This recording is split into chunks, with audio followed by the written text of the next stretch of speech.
नमस्कार दोस्तों, मैं उमेश के शर्मा आप सभी का स्वागत करता हूं अपने YouTube चैनल एस्ट्रो उमेश में। दोस्तों, आज की हमारी चर्चा का जो विषय रहेगा वो पुराने जितने वीडियोस हैं उन्हीं की कंटिन्यूशन में रहेगा। उसके आगे की बात आज हम करेंगे। हम अभी तक दिशाओं की बात कर रहे थे, 16 दिशाओं की बात की, उसको कुंडली के भाव से जोड़ा।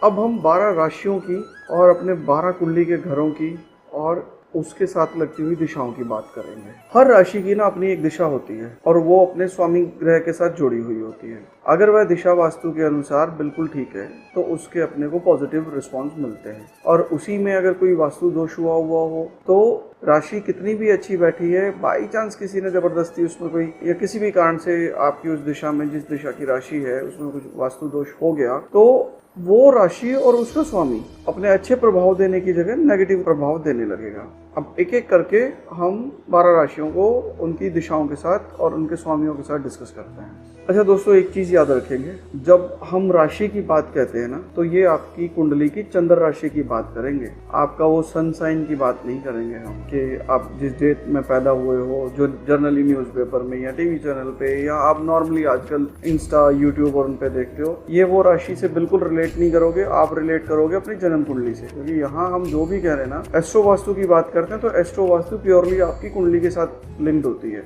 तो कुंडली में जो राशि है उसी के हिसाब से हम बात करेंगे।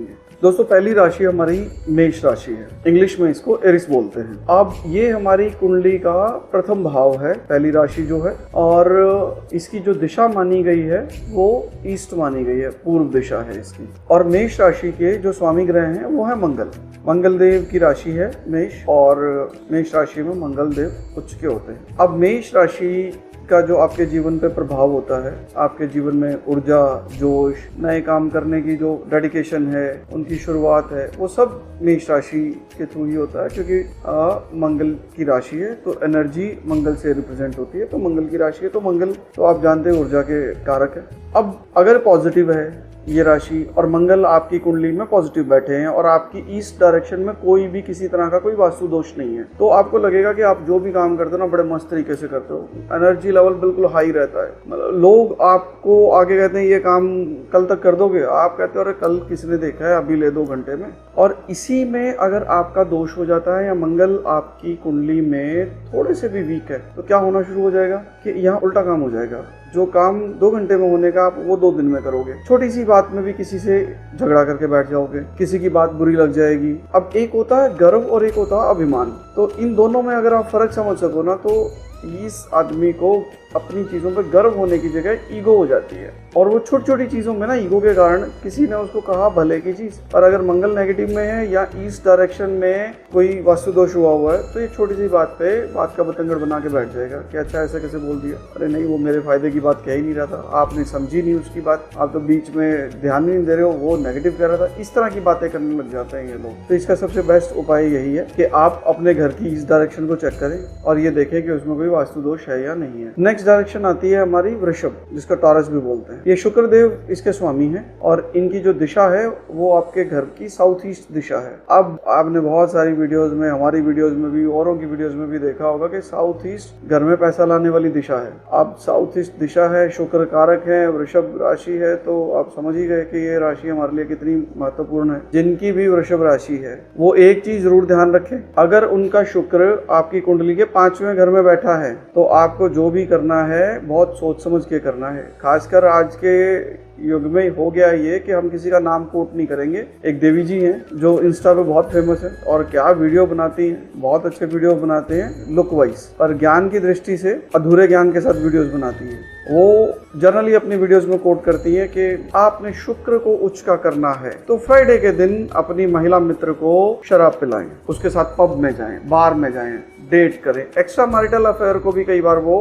प्रमोट करती है। एक्स्ट्रा मैरिटल अफेयर के बारे में मैं कुछ नहीं बोलूंगा, ये अपनी अपनी धारणा है आपकी, किसी को अच्छा लगता है किसी को नहीं लगता है। आपकी कुंडली में बुध की और शुक्र की दशा क्या है ये जीवन में सबसे मेन कारक हो जाता है आपके एक्स्ट्रा मैरिटल अफेयर का। बट जो हम कह रहे हैं सिर्फ आप उस चीज को अभी ध्यान रखिएगा कि अगर आपकी राशि वृषभ है और आपकी कुंडली के 5वें भाव में शुक्र बैठे हैं तो प्रभु चाहे चारों तरफ से कितनी भी आपको एक्स्ट्रा मैरिटल अफेयर के ऑप्शंस आए, आपने नहीं करना है। शादी से पहले जब तक शादी नहीं की है तब तक कितने भी अफेयर आपके चलें वो सब जायज हो जाएंगे। शादी के बाद अगर आपने किया तो आप अपने सौभाग्य को खत्म कर देंगे, क्योंकि 5वें घर में अगर शुक्र है और इस इंसान ने शादी के बाद एक्स्ट्रा मैरिटल अफेयर किए तो इसका भाग्य खत्म होता चला जाएगा। सौभाग्य खत्म कर देते हैं ये लोग, कितने भी अच्छा सौभाग्य हो वो खत्म होता चला जाता है। तो अब आपने समझा कि अगर आपके घर में साउथ ईस्ट में कोई दोष है और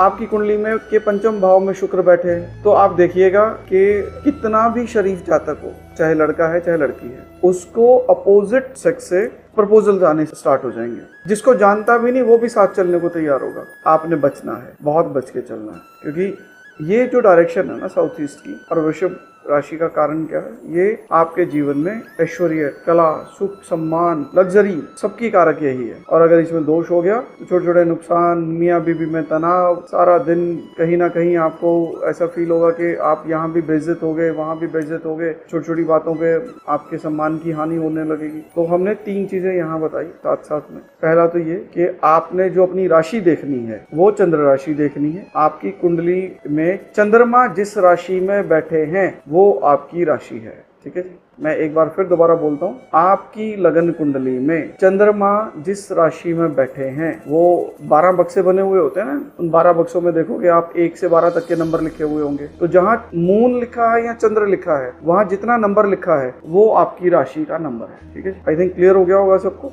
और वृषभ तो आपको क्लियर हो ही गया। एक चीज और देखें आप, जब आप कुंडली में देखते हो ना, जैसे कुंडली का प्रथम भाव आपका अपना कहलाया था, आप सेल्फ हो, उसमें आप खुद हो। अब यहाँ कुंडली का सेकंड भाव क्या कहता है? सेकंड भाव कहता है कि ये आपकी आमदनी का घर है, ठीक है। यहाँ से मनी और फैमिली दोनों चीजें देखी जाती हैं। इसीलिए जैसे ही दूसरी राशि की बात आई, शुक्र इसके स्वामी बन गए, और शुक्र जैसे ही स्वामी बने तो हमने आपको क्या कहा कि एक्स्ट्रा मैरिटल अफेयर से बच के चलना है, नहीं तो शादी के बाद कितने भी अच्छे आप प्रोफाइल पर जॉब कर रहे हैं, बिजनेस कर रहे हैं, नुकसान होने स्टार्ट हो जाएंगे, ठीक है जी। अब कुछ भाइयों को, बहनों को ये लगेगा यार ये ऐसे कहीं जा रहे हैं, मेरा तो अभी भी चल रहा है, कुछ नहीं बिगड़ रहा है, बहुत बढ़िया चल रहा है, मैं वाइफ को भी, हस्बैंड को भी साथ लेके चल रहा हूँ और उधर मेरी डेट भी मेरे साथ चल रही है। तो प्रभु जिस दिन आपकी शुक्र की दशा आई ना, उस दिन आपको ऐसा रुला के चले जाएगी, सारा हिसाब किताब पूरा कर देगी। क्योंकि जब बलि कब होता है ग्रह, जब उसकी अपनी दशा आती है, अंतर्दशा होती है, ठीक है। तो ये मन में कतई वहम नहीं रखना है कि मेरा कुछ नहीं बिगड़ रहा, बिगड़ेगा अगर आपने किया तो। दोस्तों आज मैं अपनी वाणी को यहीं विराम देता हूँ। अगले वीडियो में हम बाकी बची हुई राशियों के बारे में बात करेंगे, उनकी दिशाओं के बारे में बात करेंगे, उनके स्वामियों के बारे में बात करेंगे। तब तक के लिए आप इंतज़ार कीजिए और